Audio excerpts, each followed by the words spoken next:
Good day, ma'am and sir. This is Romel from LM Guevara Trading. Ipepresent namin ngayong araw ang aming Brave 200cc original from Tao Motors. Tara! First sir, ito ang LED lights ng Brave 200. Meron na siyang high and low beam and futuristic design. Maliwanag na siya kahit madilim. Ito po ang digital display ng Brave 200cc.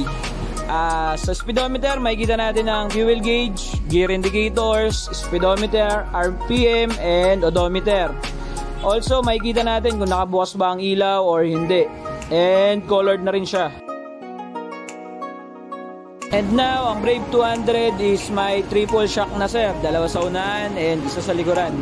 Left and right sa front and isa lang sa rear. Heavy duty na siya sir and good for off-road. Sa tire, sa front tire is 23/710 tubeless and may rim decorative. Sa rear, 22/1010 tubeless din. Meron ding rim decorative.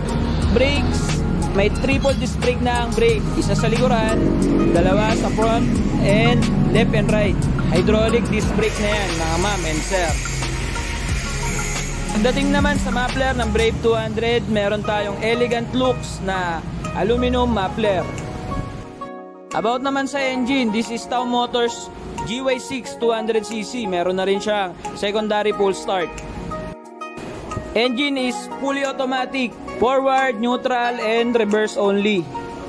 After mo mag-gear, accelerate na lang. Brave 200 is axle type ATV design. Makapal ang diameter ng axle niya kaya perfect sa off-road usage. Brave 200cc ay meron ng USB port charger.